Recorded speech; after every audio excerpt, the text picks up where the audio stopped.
Tak. Protože to bude plné rasismu. Ty nebudeš mluvit sprostě. Protože já to zveřejním a budu za to sedět. Škrabu Běž si do prdel. prčic. Tak. Ne, prosím. Tak ticho, však ať nemluví Dan sprostě. Já to nezveřejním. Přesně. Nemluvte sprostě. Takže, dobrý den. Jmenuji se Lída. Dobře. A dnes jsem byla na pracovním pohovoru. Tam jako mi vrhají jako ty nálepky trošku jako prasa a tam je zase neustlaná, teda já samozřejmě pořád ustýlám a ono se pořád každý večer rozestýlá, takže někdy tak, teď to vypadá velice profesionálně, myslím. Tak, a proč jsem teď tady? A protože nechci. Ticho, můžu, easy. Takže jsem teď tady, protože nechci. Ale vlastně musím. Musím z toho důvodu, protože jsem byla dneska na pracovním úřadě. Já si už několik měsíců hledám práci. Jsem velmi seriózní, mám maturitu prvního stupně. Mám maturitu ekonomického zaměření.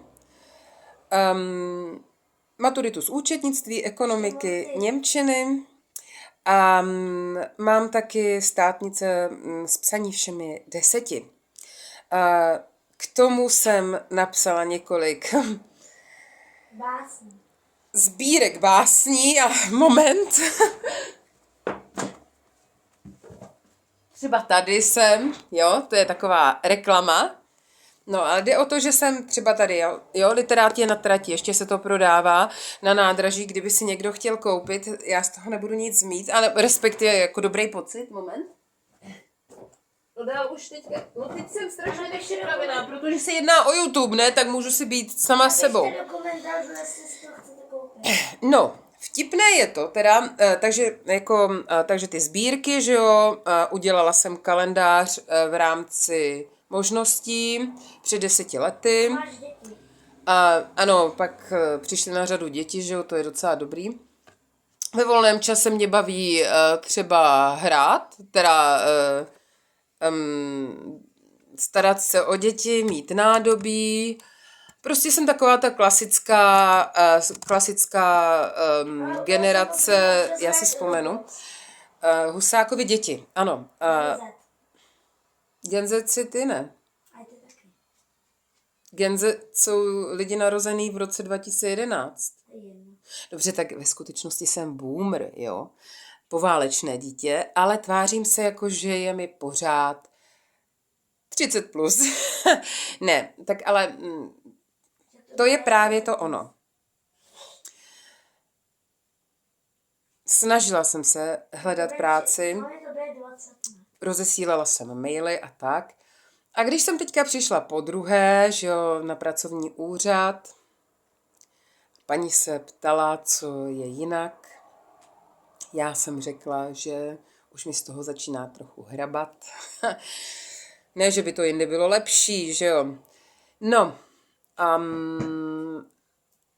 a ona mi říká, ne, jako žertovala jsem,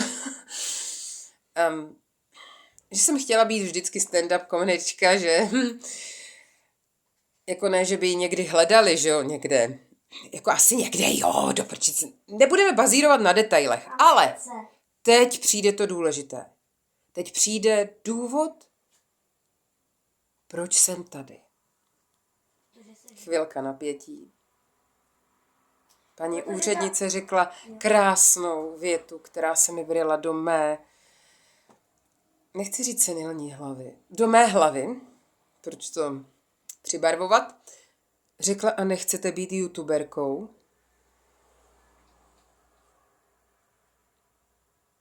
Opakuju. Ale vážně tohle řekla, já jsem důkaz. Řekla, a nechcete být youtuberkou?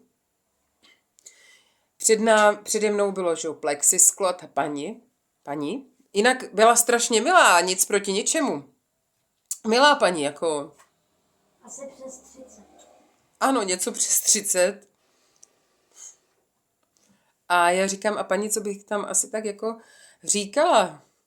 To byste nechtěla vidět. A ona říká, tak lidé jsou různí, že jo, to nevíte ani, co je dneska na YouTube.